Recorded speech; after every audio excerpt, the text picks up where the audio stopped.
verdad que, ¿qué puedo decir? Desde que llegamos aquí a Querétaro, su ciudad, una ciudad muy linda, particularmente no he experimentado otra cosa que el amor de Dios entre ustedes, ¿no? Estoy impresionado por la obra que Dios está haciendo en México. Yo trabajo en la ciudad de San Diego con los hispanos, donde hay muchos mexicanos, pero para mí venir aquí a México y ver lo que Dios está haciendo entre ustedes es un reto. Y yo pienso que, como le he dicho aquí que a otros pastores, tenemos que venir aquí nosotros para aprender, porque lo que Dios está haciendo con ustedes es algo especial y creo que el tiempo ya viene cuando Latinoamérica va a tomar un rol muy importante en las misiones, en todo el mundo, no solamente México. Yo vengo de Perú, yo nací en la República de Perú, soy de Lima. Y bueno, veo lo mismo en mi país y veo en otros países en Sudamérica, que Dios está levantando iglesias bíblicas y el amor por ir a predicar el Evangelio y plantar iglesias en todo el mundo. Entonces, Dios va a hacer algo y está haciendo algo lindo aquí y vamos a ver alcanzar el mundo para Cristo. Amén. Amén. Estaba escuchando, he sido bendecido por varias de las prédicas, no he podido estar en todas, pero lo que he escuchado, el corazón me ha tocado y me voy bendecido. Tengo el privilegio de estar sirviendo en San Diego, una congregación en español, y estaba escuchando a Jay que decía que tenía un poco de problemas aquí en Durango por el idioma, y ¿no? El español y el inglés y todo mezclado, y no sabía qué hablaba. Yo también me siento igual allá, en Estados Unidos, porque ni hablo bien el inglés y tampoco hablo bien el mexicano, porque yo hablo en peruano, y muchas veces digo palabras que mi congregación me mira y nomás hacen así, ¿no? Porque uso mis palabras peruanas y me meto en cada lío, ¿no? Tengo unas hermanitas allá adelante que siempre se sientan y tienen un diccionario ya de las palabras que yo digo. Y me dicen, pastor, esto no se debe decir, ¿no? Es ofensivo. Entonces tengo que espero esta mañana no decir nada inapropiado. Si dije algo inapropiado es porque soy peruano, perdónenme por favor, ¿ok? Vamos a Tito, capítulo 3.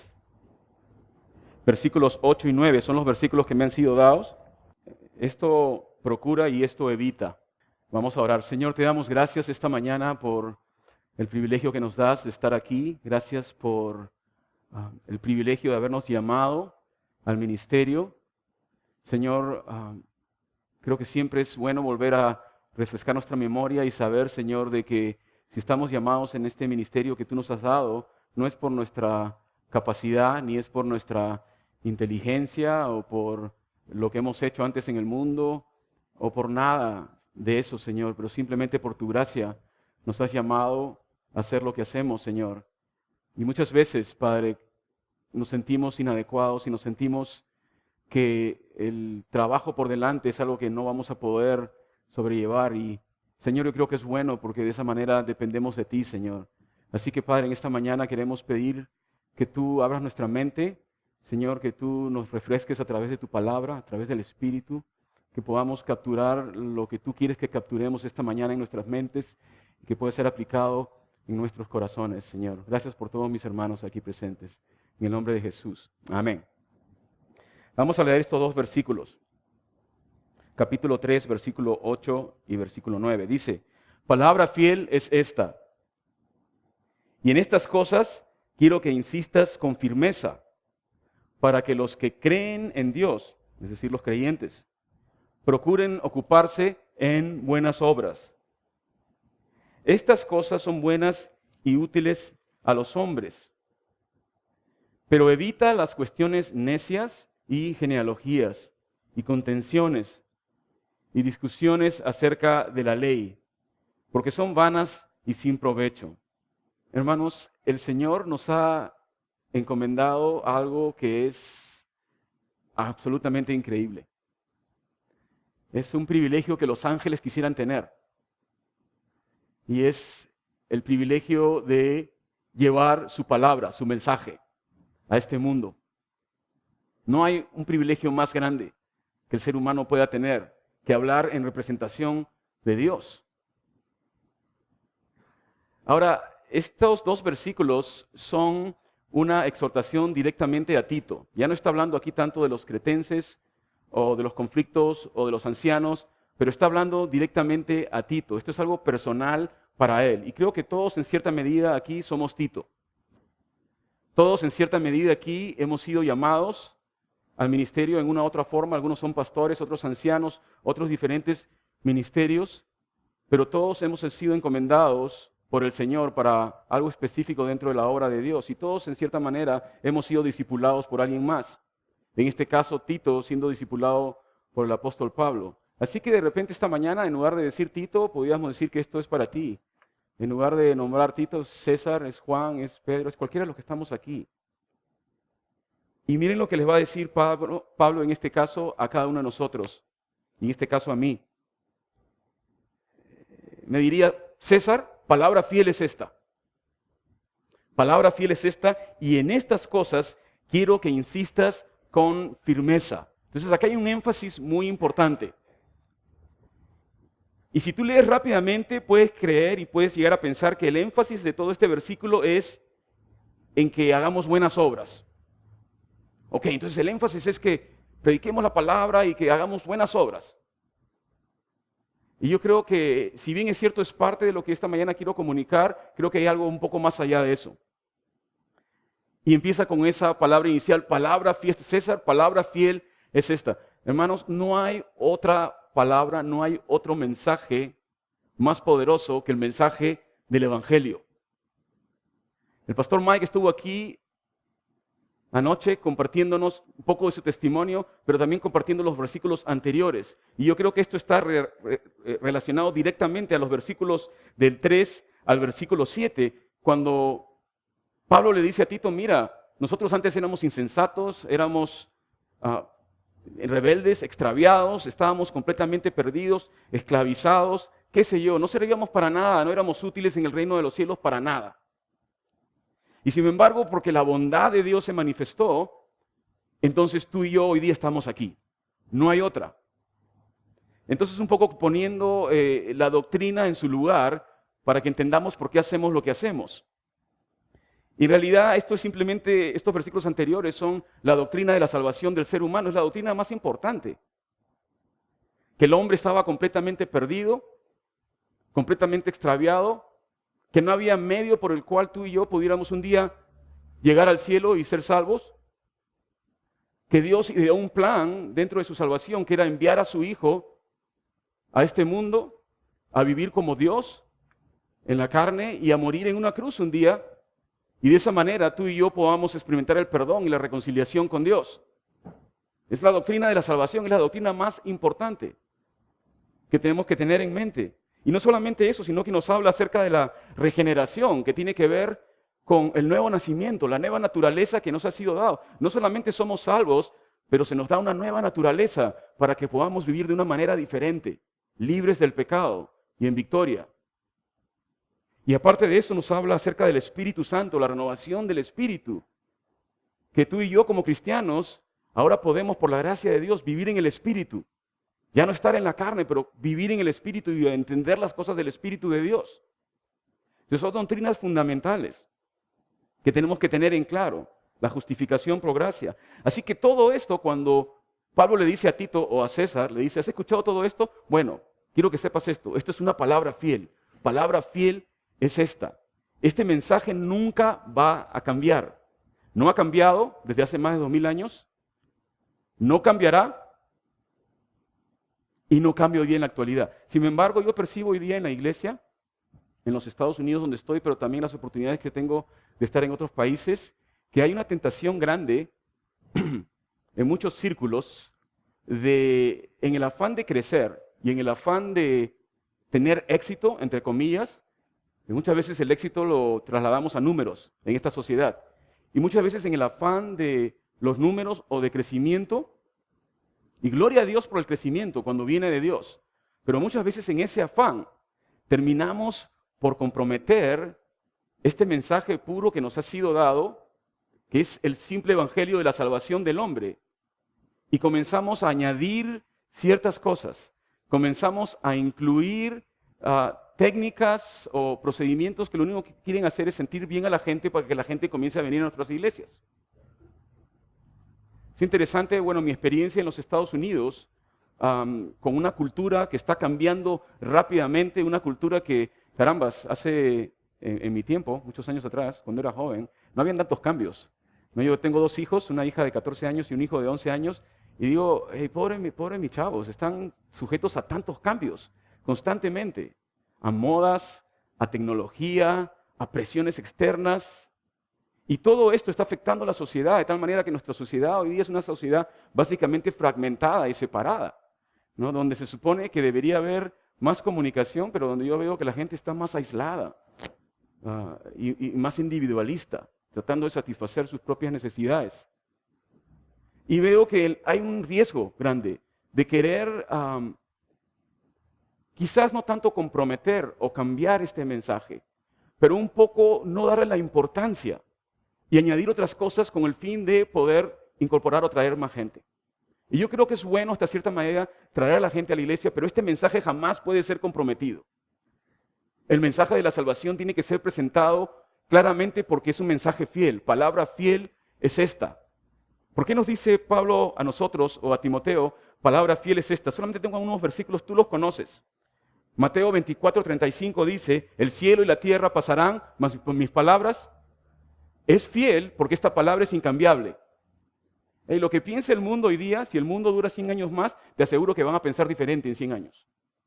Lo que pensaron los grandes pensadores en la Edad Media o quizás los filósofos griegos, ya pasó, ahora hay otros pensadores.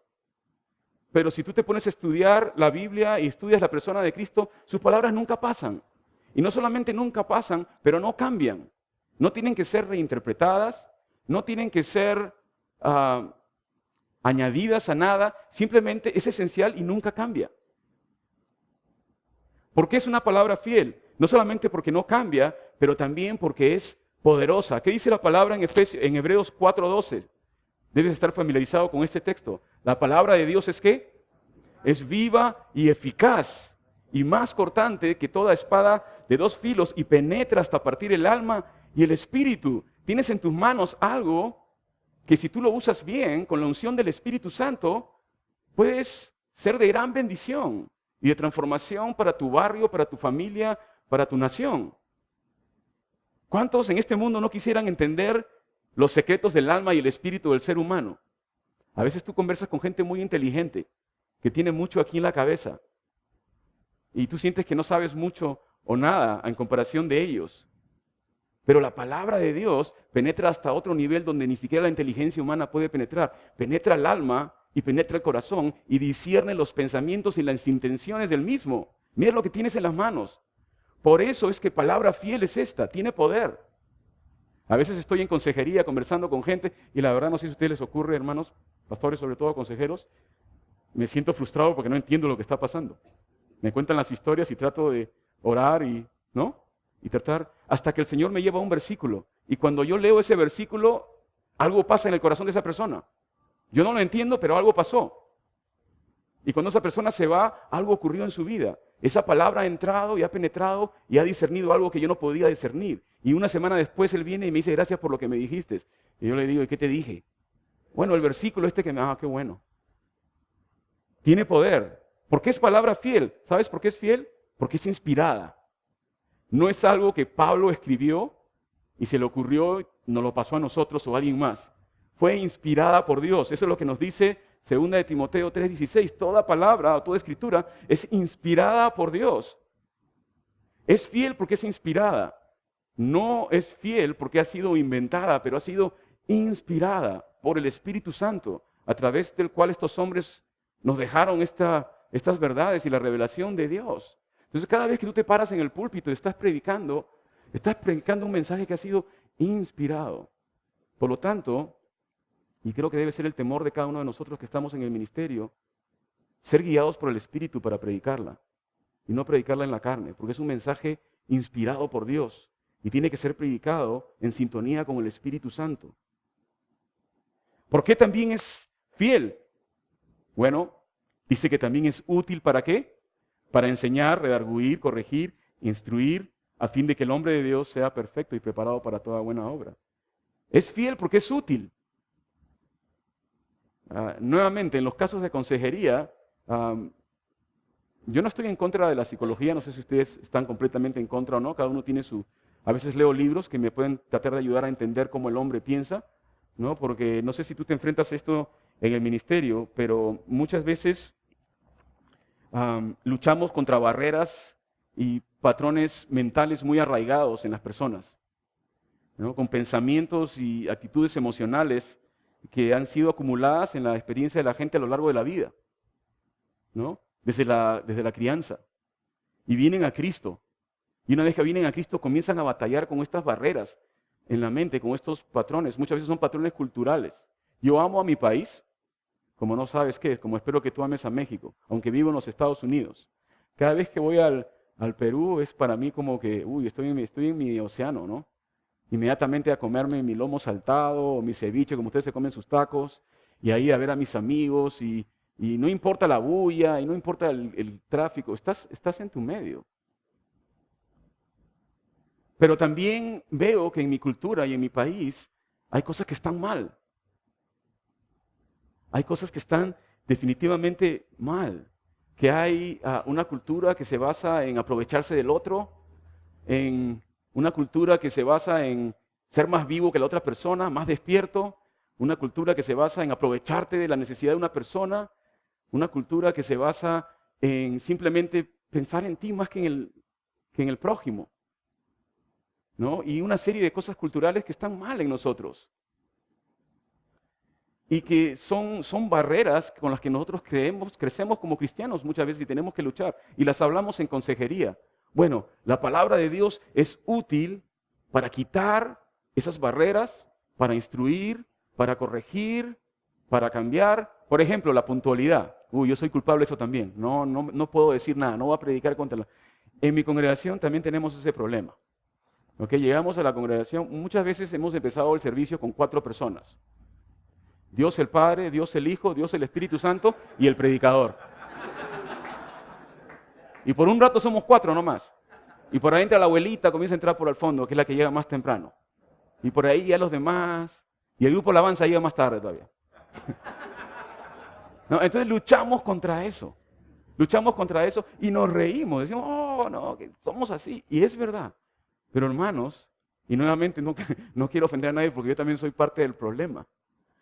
Pero tenemos que ser sinceros y ver lo que hay en nuestros corazones. Porque luchamos muchas veces contra barreras y contra obstáculos que vienen de nuestra crianza y nuestra forma de ser, que los aceptamos y decimos así somos. Pero cuando la palabra de Dios es útil para redarguir y para enseñar y para transformar, lo que estamos diciendo es que penetra esas áreas que el hombre no puede penetrar. Yo no le puedo decir a todos, hey, la próxima semana me vienen todos a la hora o si no cierro la iglesia. No va a funcionar. Me he dado cuenta que es la palabra de Dios la que está trabajando en sus vidas y está haciendo el cambio en ellos. Así que es útil la palabra. Por eso es que Pablo le dice a Tito, o César en este caso, palabra fiel es esta, no te apartes de la palabra, eso es lo que vas a hacer tú. Pero sigamos con el texto. Dice, palabra fiel es esta, y en esto quiero que insistas, dice, con firmeza. En otras palabras, en esto tú no puedes flaquear, no puedes ser débil. Quiero que insistas con firmeza. Miren el mandato, quiero. Aquí no está diciendo Pablo, mira, te sugiero, o tú sabes, deseo, o te recomiendo. No, quiero. Ahora, si tú conocieses a Pablo y te llama, hey, César, quiero, cuando ya Pablo me dijo quiero, yo hago todo el resto. ¿Por qué? Porque le respeto y porque sé que viene del Señor. Así que esta es una palabra del Señor. Quiero que insistas en esto con firmeza. ¿Sabes por qué? Porque van a haber muchos que se van a ver sentados o se van a oponer a este mensaje que tú estás predicando. Se van a cansar o se van a aburrir. Tengo personas en la congregación que a veces vienen de visita y me dicen, pero hermano, tú siempre hablas de Cristo al final. No nos puedes enseñar acerca de otras cosas porque vienen de otras iglesias, ¿no? Iglesias o grupos donde están acostumbrados a darles cosas que los hacen sentir un poco mejor en sus vidas. Y son cosas positivas muchas veces. Pero me doy cuenta que tú siempre vienes a los mismos versículos al final. Siempre acabas que Juan 3:16 y todo eso. Van a haber gente que se va a oponer y va a decir, no, queremos algo diferente. Y yo creo que también ocurría en aquel entonces. Cuando Tito estaba en una iglesia y predicaba y decía, bueno, y Jesucristo es el Hijo de Dios y Él murió en una cruz y resucitó y todo. Ya lo sabemos, Tito, enséñanos algo más. Insiste en esto. Insiste con firmeza. Puedes enseñar toda la Biblia, pero yo soy de los que cree, no sé si tú estás de acuerdo conmigo, que la Biblia son como señales de tráfico que todas apuntan a Cristo. Todas están apuntando a Cristo. Siempre al final el tema es Cristo. ¿No? A veces no, es que no voy a enseñar del Antiguo Testamento o voy a enseñar el Antiguo Testamento porque, no sé, es diferente al Nuevo. No, es lo mismo. Y todo al final apunta a Cristo y apunta al perdón y a la gracia, a los versículos anteriores que hemos leído, al plan de Dios de salvación del ser humano. Es por eso que Pablo le dice a Timoteo, te encarezco que prediques la palabra porque vendrán tiempos que no sufrirán la sana doctrina. En otras palabras, lo que estaba diciéndole Pablo a Timoteo es, se van a cansar de esta palabra. Se van a cansar de esta doctrina básica de la salvación del ser humano. Van a querer escuchar otras cosas que alimenten sus mentes y alimenten sus egos. Pero tú insiste, llévalos siempre a la cruz. Pastores, hermanos que estamos aquí, nuestro trabajo es predicar la palabra de tal manera que podamos traer personas a los pies de Cristo y a la cruz. Eso es todo lo que hacemos. Yo tenía un amigo que se llamaba Carlos. Él llegó a la iglesia con su esposa. Y como en muchos de sus casos seguramente les han ocurrido en sus iglesias, Tali estaba hablándonos de su experiencia personal en otra congregación. Llegaron así, dañados y golpeados, y estaban en un grupo donde el énfasis era obras. El énfasis era cuánto dinero das. El énfasis era faltaste el domingo, ¿dónde estabas? El énfasis era lo que tenías que hacer. Todos los nos. Y llegaron cansados. Y yo los veía que se sentaban al fondo tristes. Un día me acerqué a ellos y los saludé y me presenté. Y lo primero que me dijeron fue, gracias por tomarte el tiempo de acercarte a presentarte. Pues no estamos acostumbrados a eso, de parte del pastor. Después seguí enseñando la palabra y poco a poco que yo enseñaba la palabra, sus rostros iban cambiando de esa seriedad así, con que te mira la gente que recién llega a tu iglesia y te dice, ¿será verdad lo que dice este? A poco ya un poquito más de sonrisa y un poquito ya más de brillo. Y ya después de unas cuantas semanas ya había una sonrisa hasta que Carlos se me acerca y me dice, César, te agradezco. Te agradezco por enseñar la simpleza de la palabra. No sabía que era tan simple. Yo pensé que era tan complicado y todo era complicado donde yo venía y no entendíamos nada, pero la gente estaba ahí. Y ahora estoy entendiendo la simpleza de la gracia de Dios. Gracias. Y estuvieron con nuestra congregación un tiempo después. Él enfermó y le dio cáncer. Y tuve la oportunidad de estar con él en sus últimos momentos antes de partir a la presencia del Señor. Y recuerdo esa mañana tomé su mano y fuimos a leer el Evangelio de Juan, nuevamente, antes de que parta con el Señor. Y fuimos a Juan 3:16, porque de tal manera amó Dios al mundo, que envió a su Hijo para que todo aquel que en Él crea no se pierda, mas tenga vida eterna. Y esas palabras de vida eterna yo pude ver una lágrima corriendo en esos momentos por su ojo, porque él estaba a punto de experimentar la vida eterna y entrar a la presencia de Dios. Y fue esa simpleza de este mensaje maravilloso que tú y yo tenemos, que es fiel, porque transforma al hombre, lo que lo ayudó y lo rescató, lo limpió, y finalmente él está con el Salvador, Jesucristo. Palabra fiel es esta, no la abandones por nada de lo que ofrece este mundo.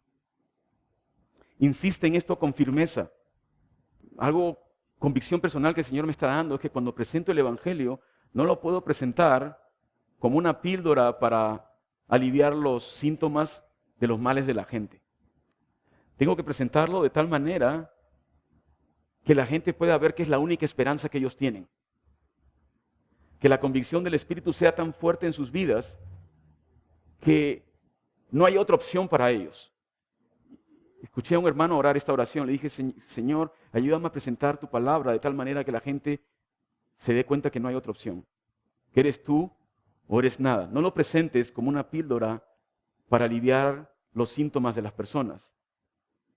En realidad, esta palabra que es fiel, es la palabra que penetra y hace una operación en el corazón del hombre para sanidad y para salvación. Sin ella no podemos hacer nada más. Ahora, miren el producto de enseñar esta palabra fiel, para que los que creen en Dios procuren ocuparse en buenas obras. Estas cosas son buenas y útiles a los hombres. a los creyentes, estamos predicándoles la palabra y estamos enseñándoles. Ahora, algunos de ustedes dirán, ¿tengo que predicar el evangelio a los creyentes nuevamente?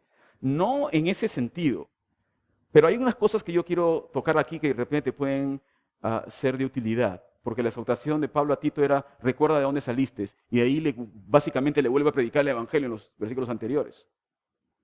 Es importante que de vez en cuando, de vez en vez, todos nosotros que estamos en el ministerio sí recordemos este mensaje de salvación y lo volvamos a estudiar nuevamente. ¿Por qué? Porque estando en el servicio del Señor, uno de los riesgos grandes que tenemos es que vuelva a reaparecer en algún momento la cabeza horrible del orgullo. Que vuelva a surgir en tu vida. Y yo es algo con lo que batallo y no sé si ustedes batallan con eso. Estás en el ministerio y a veces se despierta eso en el corazón. La gente nos llama pastor y nos tienen en alta estima. Y si tú te descuidas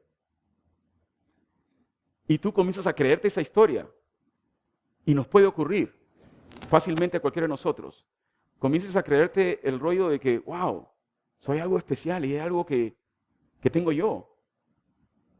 Entonces estamos en gran peligro. Yo lo he vivido, lo he experimentado en mi propia vida y el Señor ha tenido que trabajar conmigo en muchas de esas áreas. Y una de las maneras más simples y más seguras es de volver a lo básico y de ser recordados de dónde salimos y cuál es el mensaje y por qué hacemos lo que hacemos, por la gracia de Dios. Ahora, en los amigos que he hecho aquí y las personas que he conocido y conozco en muchas congregaciones, he sido bendecido con la humildad de sus líderes y con el corazón de sus líderes para sus congregaciones.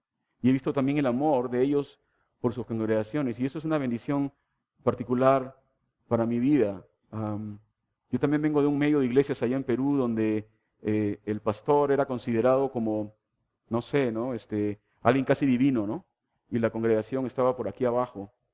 Y cuando vine a conocer Calvary Chapel y vine a conocer las iglesias aquí y todo eso, y el pastor Mike nos dijo el primer día, miren, esa es la idea de la pirámide, ¿no?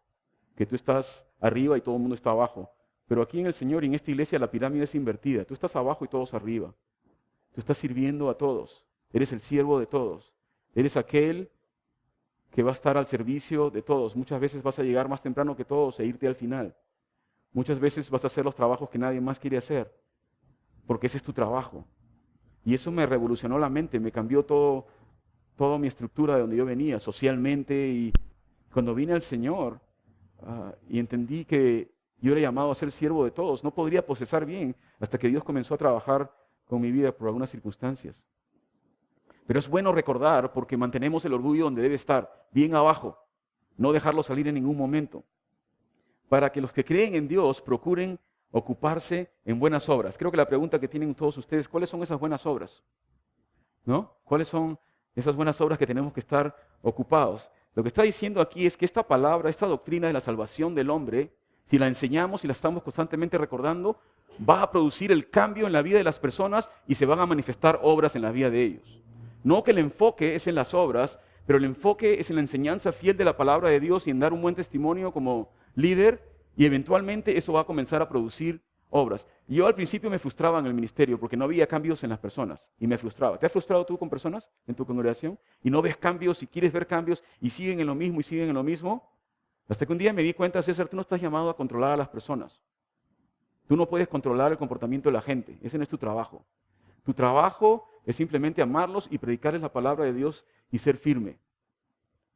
Pero tú tienes que llevarlos al control del Espíritu Santo. Es el control del Espíritu Santo el que va a producir fruto y el que va a producir obras en sus vidas. Y si tú has leído toda esta carta, muchas de estas obras que Pablo se estaba refiriendo no tenían que ver necesariamente con obras en el sentido de las cosas que uno hace para demostrar el amor de Dios, que es verdad y es muy importante, pero tenían que ver con obras del carácter de las personas. Por ejemplo, al principio del capítulo 3, cuando les dice, recuérdales que se sujeten a los gobernantes y autoridades y que obedezcan y que estén dispuestos a toda buena obra, ¿no? Y así hay varios ejemplos, que esas obras que nos estamos llamando tienen que ver con el carácter, con la vida, con la integridad, con el amor, con que tus palabras respalden lo que tú, o que tus hechos respalden tus palabras como creyente. Es decir, ¿qué muestras en tu vida? Que estén ocupados en esto. Y eso tiene que ser producido simplemente por la palabra de Dios en la vida de la gente. También está el aspecto de que este mundo es un mundo en necesidad. Cuando vengo a México rápidamente me reflejo Latinoamérica y veo la necesidad de las personas, sobre todo en el aspecto material. Jesucristo vivió en un medio donde había abundante necesidad material. Y Jesucristo anduvo por el mundo haciendo bien al ser humano, sanando al hombre de sus enfermedades, alimentando a las personas. Vemos a Jesucristo en el Evangelio de Marcos, sobre todo, haciendo todas estas obras, y que eran obras del Padre. En otras palabras, nuestro ministerio no puede quedar solamente en palabras, tenemos que pasar ¿a qué? A la acción. Es algo que aprendí con el pastor Mike desde un primer momento. Yo conté un testimonio, se lo conté aquí que hace poco, se lo puedo compartir a ustedes. Un día estaba con él y estábamos cruzando un puente ahí en Tijuana, un puente peatonal, y yo estaba preocupado porque había mucha gente alrededor y todos apretaban así, ustedes saben, ¿no? No sé cómo será en México, pero en Perú cuando te comienzan a apretar ya peligro, ¿no? Tan, tan, tan, tan, todas las alarmas se dispararon y estamos pasando por ese puente y yo estaba adelante y él estaba atrás y cuando ya llego al final del puente volteo y no estaba. Y dije, uy, ¿qué pasó? Entonces regresé y cuando regreso todo preocupado, lo veo ahí en el medio del puente y había un mendigo en ese puente que yo no lo vi cuando pasé. Y es un puente angosto, yo ni lo vi. Estaba aquí a este nivel y estaba ahí en el piso y no tenía piernas y estaba así pidiendo dinero. Y cuando me acerco no puedo ver a Mike y cuando miro hacia abajo lo veo ahí inclinado, hablando con esta persona y no sé en qué idioma hablaban, pero estaban hablando. Y ahí le estaba ahí tratando de ayudar y ayudándole un poco, ¿no? También económicamente. Entonces, fuimos a la oficina más tarde y le hice una pregunta y le dije, Mike, ¿cómo haces para hacer estas cosas? Yo ni cuenta me di. ¿Qué cosas? Me dice. Lo que hiciste. Y me dijo, desde el primer día cuando yo me convertí, y contó su testimonio ayer, ¿no? Cuando yo me convertí y llegué al Señor, el Señor me bautizó con el Espíritu Santo. Y una de las primeras obras que Él hizo en mí fue darme amor y compasión. Yo no lo tenía antes. No es tanto intelecto o sabiduría o conocimiento o profecía o lenguas. Lo primero que me dio fue compasión y amor por la gente. Y Dios me ha dado compasión por este país, por México. Cada vez que vengo acá, cuando veo algo así, soy guiado a hacer cosas así. Estas son las obras que estamos hablando. Esto es lo que produce el Espíritu Santo y la palabra de Dios. En un mundo en necesidad, no podemos solamente estar enfocados en la palabra, tenemos que estar enfocados en la acción, en llegar a las personas. Estaba pensando en todo esto hace poco, cómo podíamos materializarlo en la iglesia. Y estoy seguro que ustedes tienen varios ministerios. Pero yo estaba pensando en una manera personal y decía, voy a hacer que la congregación, vamos a hacer este alcance aquí, vamos a llevar comida allá, vamos a hacer una clínica médica aquí, vamos a hacer todas estas cosas. Y el Señor tenía otro plan. ¿Sabes cuál es el plan del Señor? Un día me llamó uno de los pastores y me dijo, César, te vamos a dar 3 ministerios más. ¿Y cuáles son esos? El ministerio de cárceles, el ministerio de hospitales y el ministerio de apoyo al cáncer. Cárceles, hospitales y apoyo al cáncer. Gracias. Y entonces me vi rápidamente envuelto en un montón de lugares que usualmente voy, pero no estoy tan metido. Eran cárceles, hospitales y grupos de apoyo al cáncer. Y yo me ha hecho tanto bien para mi propia vida estar en estos ministerios. Acá dice la palabra de Dios en Tito, estas cosas son buenas y útiles a los hombres. Creo que el Señor nos ha llamado a ser más que pastores de escritorio, es estar allá afuera, es estar ahí, donde está la necesidad de las personas, es estar en una calle, muchas veces en una esquina, viendo qué es lo que está pasando, de qué manera puedes ayudar, o en tu oficina, o en tu barrio, o en tu vecindario, si hay un vecino en problemas, o algo por el estilo. Estar constantemente listos y dispuestos a toda buena obra, estar con la intensidad de que, hey, acá puedo hacer algo. Y ese algo puede demostrar el amor de Dios. Entonces, de un momento a otro me vi envuelto en todos estos ministerios, y ¿saben qué les puedo confesar? Al principio no los quería, dije, no. Recuerdo una vez estaba en una cárcel en San Diego y había que bajar en un ascensor como 4 o 5 pisos. Entonces me meto al ascensor, yo soy medio claustrofóbico, no me gusta estar en los ascensores mucho tiempo. Y cuando aprieto el botón me di cuenta que no iba hacia arriba sino hacia abajo. Y abajo pues varios pisos, y dije, ¿dónde estoy? En un sótano. Y cuando salgo ahí ya estaba nervioso, yo no quería estar en ese lugar. Pero el Señor me estaba llevando a ese lugar y cuando entré en contacto con todas estas personas que más adelante pude conocer y todo, personas que yo antes juzgaba, cuando los veía, oh, estos pandilleros que son así, aléjate y todo, y comencé a escuchar sus historias y comencé a escuchar los dramas de sus vidas y comencé a escuchar las cosas que les pasaron cuando era niño, el Señor comenzó a hablarme y me dijo, tú no eres mejor que ellos. Eso es lo que le está diciendo Tito a Pablo a Tito. Acuérdate de dónde saliste. ¿Tú te crees mejor que ellos? ¿Y te sientes incómodo por bajar 4 pisos a estar con ellos un rato y hablarles de mí? Pero háblales mi palabra, dales mi palabra.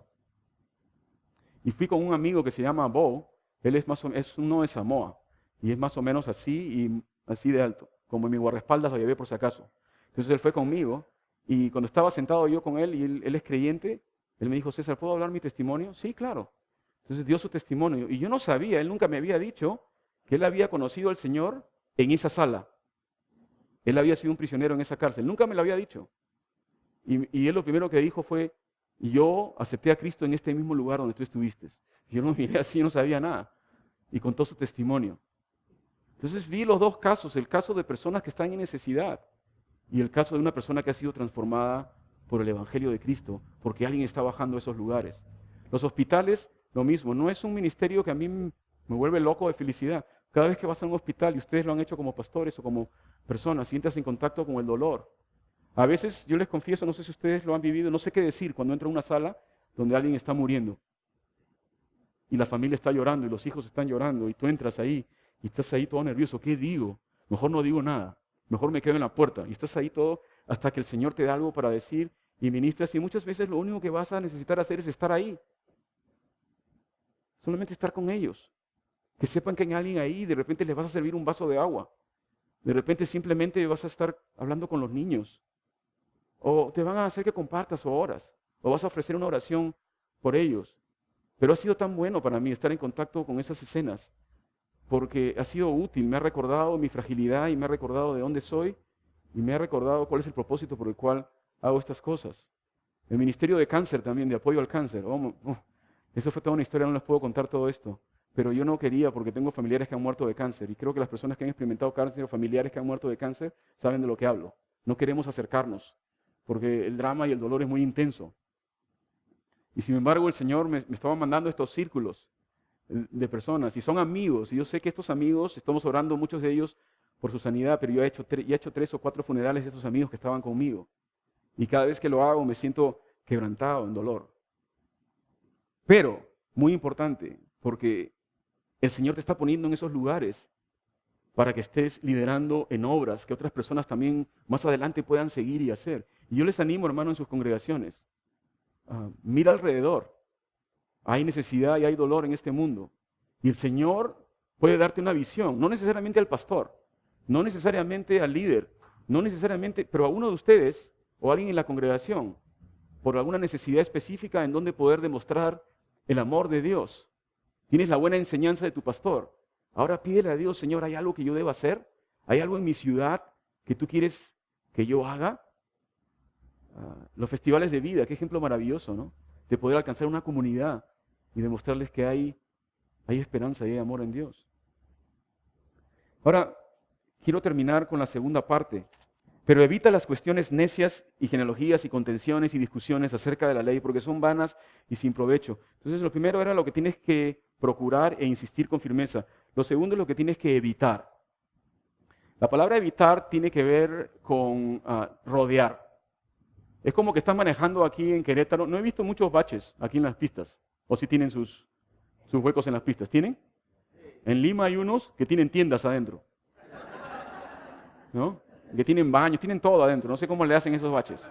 ¿Ok? Pero entonces uno anda por la ciudad, ¿no? Y te encuentras con ese bache. ¿Qué es lo que haces? ¿Te metes al bache? No. Le das la vuelta. Como quiera estás ahí para pasarlo y rodearlo. Entonces el significado de esta palabra es lo mismo. Rodea los baches. Porque son peligrosos. Te van a dañar la suspensión. El aceite va a comenzar a chorrear. No te metas porque son peligrosos para ti y para los demás. Evita estas cosas. Y nos habla de 3 o 4 cosas que de repente no se aplican directamente hoy en día, pero en el fondo sí lo hacen. Son 4 cosas. Lo primero que tienes que evitar es las cuestiones necias. Las cuestiones necias. El significado de esto tiene que ver con controversias o disputas o debates donde el énfasis de estas disputas o de estos debates no sea en buscar la verdad de Dios, sino solamente en el debate en sí. Nos vamos a encontrar con gente que lo único que quiere es debatir por debatir, que les encanta esperarte al final del servicio para debatir lo que tú has dicho. No para encontrar la verdad, sino para discutir. No estoy de acuerdo con esto. Y comienzas a conversar con ellos. Y comienzas a hablar. Y te das cuenta en medio de la conversación que esa disputa no te está llevando a nada porque no hay un afán de querer descubrir la verdad, sino simplemente de debatir y de discutir. Ocurre mucho en las universidades hoy en día, en los Estados Unidos, no sé aquí, donde la gente quiere debatirte por cualquier cosa, pero no para encontrar la verdad, sino simplemente porque quieren debatir. Les gustan las discusiones. Hace poco estaba en la congregación y llegó una persona, ya había venido unos días, y me lo presentó otro amigo y me dijo, él tiene varias preguntas para ti. Bueno, y comenzamos a hablar y sus preguntas en realidad no eran preguntas. Él pensaba que, tan loco como pueda pasar, pero él pensaba que él es la luz. Yo soy la luz. Oh, ok. ¿Y cómo así eres la luz? Bueno, Jesucristo dice, ¿no?, que yo soy la luz. ¿Dónde dice que él? Y me llevó a 1 de Juan, donde dice que Dios es la luz. Dios es luz. Acá dice Dios es luz, no dice que Jesucristo, que tú eres luz. Bueno, no, pero en realidad cuando Dios vive en ti, entonces Él está en ti, tú eres luz, tú eres la luz. Yo soy luz. Entonces por ahí estaba medio así, no, sí somos la luz y la sal de la tierra, pero tú no eres luz, tú eres pecador, le digo. ¿No? Salvado por la gracia de Dios, si eres salvo. Pero tú no tienes luz en ti mismo, sino es en Cristo. Y no creo que sea un buen testimonio para ti andar diciendo a las personas que tú eres la luz. Y comenzó a debatir y otras cosas. Y me di cuenta en el medio de la discusión que no estaba llegando a ningún lado con él. Sin embargo, al fondo del auditorio hay una columna grande, y esto es algo gracioso, pero había una persona ahí detrás de la columna, y que esta es la columna, y que él se asomaba así, miraba, y cuando yo lo veía se escondía. Y se volvía a asomar así, y se volvía a esconder. Entonces, yo como que sentí del Señor, deja de hablar con esta persona, anda a hablar con él. Entonces le dije, mucho gusto en conocerte, y al otro día conversamos, y se quedó hablando de la luz. Entonces yo me salí y fui por la columna, hacia el final de la columna, y dije, lo voy a sorprender por el otro lado. Entonces él estaba aquí mirando por ahí y yo fui por aquí. Y entonces justo que lo veo y él está así mirándome y le pongo la mano encima. Y se queda así mirándome. Y le digo, ¿cómo estás? ¿Cómo te llamas? Me llamo Herminio. Herminio. Y comenzamos a hablar. Y me dijo, me invitó una persona de tu congregación, pero no ha venido. Oye, ¿por qué estás acá escondido? Oh, es que no conozco a nadie. Oh, Herminio, ahora me conoces a mí, yo me llamo César. Oh, qué bien. Y ahí tenemos siempre cafecito y ahí, ¿no? Pan dulce allá afuera. Vamos a tomar un cafecito y a conversar. Y estaba ahí la otra persona que hablaba de la luz y estaba molesto que ya no hablaba con él. Pero me junté con Herminio y comenzamos a hablar con Herminio. Él venía de los Testigos de Jehová. Y estaba siendo enseñado en la doctrina de los testigos. Y le digo, ¿crees tú en todo esto? Bueno, la verdad que no sé qué creer. ¿Pero te interesa saber la verdad? Sí, por eso voy a esas clases. Bueno, siéntate conmigo. Y lo llevé ahí por la Escritura, ¿no? El plan de salvación. Por fe, no por obras. No es lo que tú haces lo que te va a salvar. Comenzamos a hablar y tenía preguntas interesantes. Y de ahí hablamos de su familia. Cuéntame de tu familia. Bueno, no es bueno lo que tengo que decirte. Oh, no importa, cuéntame. Y me comenzó a contar el drama de la familia, el dolor, la separación, todas esas cosas. No sé qué hacer, por eso estoy buscando a Dios. Y ya comenzó a venir a la palabra, ya comenzó a venir a la congregación, estamos enseñándole y hay personas que lo están ayudando en sus problemas. Evita, rodea disputas vanas. ¿Sabes por qué? Porque nuestro tiempo es muy precioso. ¿Nunca te has sentido tú en el ministerio como que te jalan por 5 o 10 cosas diferentes? Y a veces hay gente que viene y te dice, hermano, te traigo a esta persona para que la disipules. ¿Y por qué no lo disipulas tú? ¿Por qué me lo traes a mí? No, hermano, es que tú sabes. ¿Y cuánto tiempo tienes en la iglesia? A propósito de esto, y no quiero dejar de decir esto, creo que es importante, escuché a alguien, creo que fue tal y mencionar, de que tú nunca sabes cuando una persona que entra a tu congregación va a ser el próximo pastor de otra iglesia o va a plantar una iglesia. Hubo una cosa que vino a mi corazón, la quiero compartir con ustedes. Nosotros no sabemos cuánto tiempo vamos a tener a las personas que tenemos. A veces pensamos que tenemos todo el tiempo del mundo para discipularlos y para estar con ellos. Y muchas veces ese tiempo es diferente. Algo interesante he aprendido del ministerio de los ministerios en español en los Estados Unidos que son un poco diferentes. Nuestra congregación no es grande en tamaño, pero el Señor tiene una obra de amor ahí. Y a veces yo estaba un poco frustrado y triste por esto. Digo, Señor, ¿qué está pasando? ¿Por qué? ¿No? Y un día estaba ahí en mi computadora y a veces mando devocionales y cosas así a todos en el internet y comencé a ver el nombre de todos. Dije, voy a ver el directorio. Entonces puse un email para todos y cuando iba a mandarlo me di cuenta de los nombres que estaban puestos ahí y esos nombres no me parecían familiares, como que no los veía hace mucho tiempo. Entonces comencé a revisar todos los nombres y me di cuenta que habían como 80 nombres ahí que ya no vienen con nosotros. Era un directorio de otros años. Y comencé a revisar mi directorio, tenemos como 3 o 4 directorios y me he dado cuenta que por diferentes motivos el Señor nos ha dado una congregación que nomás dura 2 o 3 años. Y que de ahí, por motivos económicos y de la gente que se mueve en los Estados Unidos por trabajos y por problemas de inmigración muchos y por otros factores, están moviendo. Entonces me di cuenta que el Señor me estaba dando una congregación por 3 años o más. Y que de ahí el 10 o 20% se iba a quedar y el 80% se iba a ir. Entonces he despertado a entender que tengo 3 años para discipular a personas y 3 años para enseñarles la palabra lo mejor que pueda, porque probablemente, no digo siempre, esas personas van a salir. Y quiero compartir eso contigo, que no sabes cuánto tiempo vas a tener a esas personas que tienes contigo. Otro pensamiento que el Señor me puso, cuando yo dije 3 años, pero muy poco tiempo. Bueno, el Señor los tuvo 3 años. Eso fue todo lo que tuvo. Y 3 años cambiaron el mundo. 3 años de enseñar la palabra y ser fiel a la palabra y amar a tu congregación pueden traer un impacto tan grande en esas personas que esas personas pueden cambiar el mundo para Cristo. Amén. Así que evita las cuestiones vanas, evita las discusiones inútiles, doctrinales, por supuesto. ¿Qué podemos decir de esto? Yo creo que hay un espacio para la discusión doctrinal y entre pastores muchas veces conversamos estas cosas, pero evita las discusiones que no tienen provecho. A mí me interesa la doctrina, no solamente que informa, pero que transforma. Esa es la doctrina que me interesa a mí. La doctrina que no solamente informa el intelecto, pero transforma el corazón. Si vamos a hablar de doctrina, que hablemos de doctrina que tiene una aplicación práctica en la vida de las personas. Vamos a hablar de los atributos de Dios, perfecto, hablemos de los atributos de Dios. Vamos a hablar de la omnisciencia de Dios, por supuesto, vamos a hablar de la omnisciencia de Dios. Pero ¿cómo afecta eso tu vida? ¿Cómo impacta tu comportamiento? ¿Cómo te hace mejor esposo o mejor esposa? ¿Cómo te hace mejor papá o mejor mamá? ¿Cómo te hace un mejor hijo? ¿Cómo te hace un mejor vecino? ¿Cómo impacta tu vida esta enseñanza? Y a veces es el riesgo en el ministerio que nos encanta hablar de doctrinas y de cosas que son bien profundas y amén, por todo ese tipo de cosas. Pero ¿cuánto de esto realmente tiene un impacto en la vida de las personas? Entonces, doctrina que informa no solamente el intelecto, pero que transforma el corazón y que tiene un provecho para la vida de las personas. Yo creo que todavía el mundo tiene que experimentar una iglesia, me refiero globalmente, que esté ungida y bautizada con el amor de Dios. Que cuando se acerquen a un creyente, a un cristiano, puedan tener una experiencia diferente en la vida. Que puedan experimentar algo que no han experimentado antes.